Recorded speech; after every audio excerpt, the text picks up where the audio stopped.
आइए आपको बताते हैं कैसे प्रधानमंत्री नरेंद्र मोदी से लेकर हर कोई दूसरे दौर के मतदान के लिए 93 सीटों पर पूरी ताकत झोंक रहा है, युद्ध स्तर पर, क्योंकि प्रधानमंत्री नरेंद्र मोदी ने अब तक का सबसे लंबा रोड शो इसी अहमदाबाद में किया है।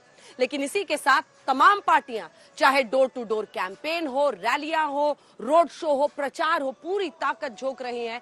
अब पहले दौर की वोटिंग तो खत्म हो चुकी है, तो समझिए कि पहले की 89 सीटों के लिए तो जो एग्जामिनर है जनता, उसने अपना वोट गुजरात में डाल दिया है। और जो ये नेता हैं परीक्षार्थी रूपी, उनके लिए अब धड़कनें तेज हैं कि नतीजे क्या आएंगे। आइए आपको दिखाते हैं आखिर अभी तक जो वोटिंग हो चुकी है और जो 14 जिलों में अब से कुछ घंटों बाद होने वाली है, कौन निकलेगा गुजरात का सरदार।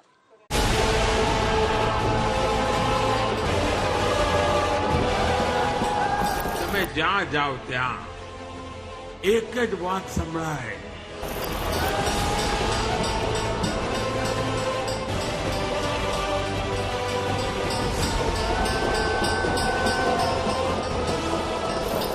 फिर एक बार,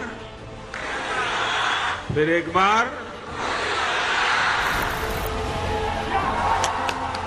हवाई जहाज में नहीं, हेलीकॉप्टर में नहीं, सड़कों पे चलकर, पैर पे छाले लगवाकर आपकी बात सुनने का हमारा काम।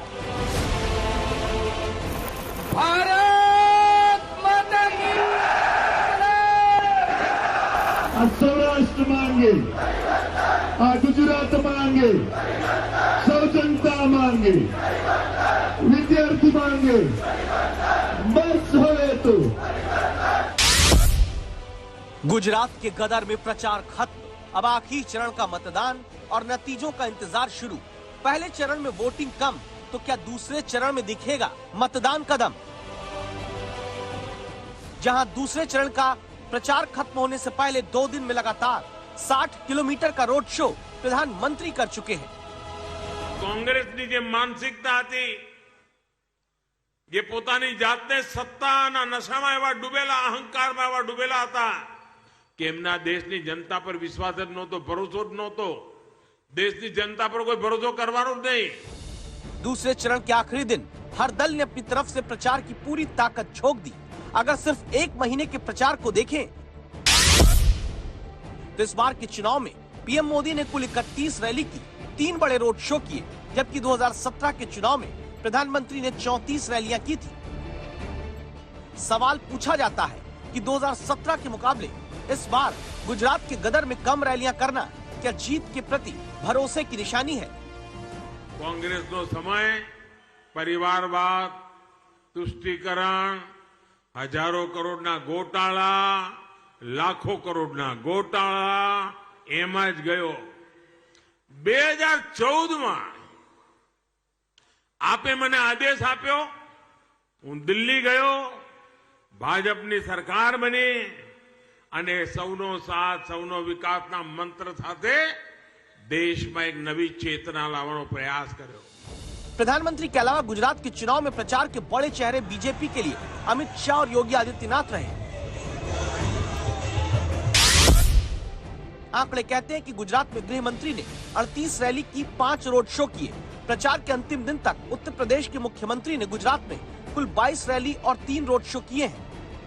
जितनी भी बार गुजरात में प्रधानमंत्री जी के खिलाफ कांग्रेस ने अपशब्द उपयोग किया, उतनी बार, हर बार गुजरात की जनता ने बैलेट बॉक्स के अंदर जवाब दिया। इस बार भी इसका जवाब, मोदी जी के अपमान का जवाब गुजरात की जनता जरूर देगी। पिछले 20 वर्षों में गुजरात में एक भी दंगा नहीं हुआ। दंगा मुक्त गुजरात, कर्फ्यू मुक्त गुजरात। आज गुजरात विकास और समृद्धि की नई कहानी लिख रहा है।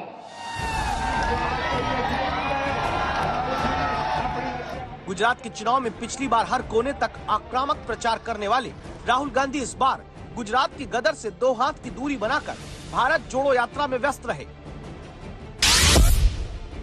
राहुल गांधी ने गुजरात में इस बार दावा है 2 रैलियां ही की हैं। प्रचार के दौरान राहुल ज्यादातर वक्त महाराष्ट्र और मध्य प्रदेश में भारत जोड़ो यात्रा में दिखे, जबकि 2017 में राहुल ने गुजरात में 69 रैली की थी, 26 मंदिर में दर्शन किया था। वो आपसे जंगल छीनने का काम शुरू कर देते हैं। सही बात? तो आज से अगर इनका काम चलता गया, 5-10 साल बाद सारा का सारा जंगल इनके 2-3 उद्योगपतियों मित्रों के हाथ में होगा। कांग्रेस को वोट देने का मतलब वोट खराब करना है, ये कहकर दिल्ली और पंजाब की तरह गुजरात में कांग्रेस की जमीन लेकर बीजेपी के सामने विपक्षी चुनौती का विकल्प बनने की चाहत लिए उतरी आम आदमी पार्टी का कैंपेन प्रमुख रूप से अरविंद केजरीवाल के दम पर रहा। गुजरात के कदर में अरविंद केजरीवाल ने रैली से ज्यादा रोड शो पर जोर दिया। रोड शो के अलावा अलग अलग समूहों के साथ सभाओं पर अरविंद केजरीवाल का जोर रहा है। ये कहते हैं डबल इंजन की सरकार। इस बार गुजरात को डबल इंजन नहीं चाहिए, नया इंजन चाहिए, नया इंजन। पिछले 27 साल में गुजरात में इतने लोगों ने आंदोलन किए, इतने लोगों ने आंदोलन, पाटीदार आंदोलन हुआ, किसान आंदोलन हुआ, पुलिस पे ग्रेड आंदोलन हुआ, क्षत्रिय समाज का आंदोलन हुआ, उन पे इन्होंने झूठे केस कर दिए। 15 दिसंबर को हमारी सरकार बनेगी, 31 दिसंबर तक 15 दिन में सारे केस वापस ले लिए जाएंगे, सबको उनके घर भेज दिया जाएगा। 5 साल बाद गुजरात के चुनाव में भले मुकाबला त्रिकोणीय दिखता हो, लेकिन मुद्दों के नाम पर दूसरे चरण के अंत तक इलेक्शन लोडेड नहीं नजर आया। कांग्रेस ने 2 चरणों के प्रचार में आदिवासियों, बेरोजगारी, महंगाई को मुद्दा बनाया। प्रधानमंत्री नरेंद्र मोदी पर सीधा निशाना साधा। केजरीवाल मुफ्त के वादों और दिल्ली के मॉडल के भरोसे गुजरात के मॉडल को चुनौती देते दिखे। इन सब के मुकाबले बीजेपी मुफ्त के वादों को रेवड़ी बताकर कांग्रेस राज के हालात याद दिलाने के साथ अपने चिर परिचित अंदाज में आतंकवाद, सर्जिकल स्ट्राइक, पाकिस्तान, लव जिहाद, अनुच्छेद 370, राम मंदिर, गोधरा, 2002 के बाद की स्थायी शांति जैसे मुद्दों को जनता के सामने रखकर वोट मांगती रही। गुजरात के इलेक्शन में इस बार भी बीजेपी ने पिछली बार की तरह उसी मुद्दे पर सबसे ज्यादा दांव खेला, जिसका मौका कांग्रेस की तरफ से दिया गया। इसको इश्यू बना के आप जो अनएम्प्लॉयमेंट है, इन्फ्लेशन है, जीडीपी ग्रोथ है, डेवलपमेंट है, गरीबी है, इसको भुलाने के लिए आप इन लोगों का जो अटेंशन डाइवर्ट करने के लिए ये बात बार बार आप अपने निवेदन पर कायम है रावण वाले? यस उससे क्या, एक बार जो बोलता हूँ वो लीजिए। पहले मधुसूदन मिस्त्री ने मोदी की औकात की बात की। दूसरा मौका कांग्रेस अध्यक्ष मल्लिकार्जुन खड़गे ने रावण से प्रधानमंत्री की तुलना करके दिया। तीसरा मौका दूसरे चरण का प्रचार खत्म होने से कुछ घंटे पहले कर्नाटक से कांग्रेस के पूर्व सांसद उग्रप्पा ने मोदी को भस्मासुर बताकर दे दिया। अरे आ मಕ್ಕಳ ಭವಿಷ್ಯದ ಮೇಲೆ ಈ ರೀತಿ ಮಾಡ್ತಾರೆ ಅಂತ ಹೇಳಿದ್ರೆ ನಾನು ಅನೇಕ ಸಾರಿ ಹೇಳ್ತಾ ಇರ್ತೀನಿ, ಮೋದಿ ಒಂದು ರೀತಿಯಲ್ಲಿ ಆಧುನಿಕ ಭಸ್ಮಾಸುರರು ಅಂತ ಹೇಳಿ।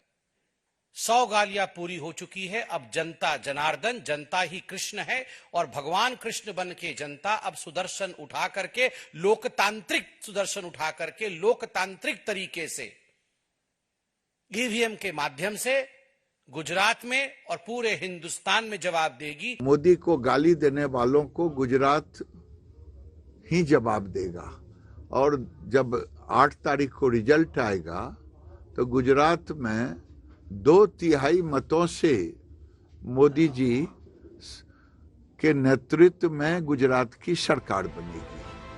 अब ये तय होना है कि पुराने मुद्दों की धार पर ही वोटर बटन दबाएगा या फिर असली मुद्दे भी साइलेंट ही सही लेकिन वोट का आधार बनेंगे।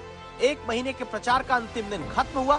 सोमवार को 14 जिलों की 93 सीटों पर मतदान के साथ सिर्फ 2022 के गुजरात के गदर का फैसला ही नहीं होगा, बल्कि 2024 के लिए भी गुजरात लहर का वेग, प्रवाह और ऊंचाई तय करने वाला है।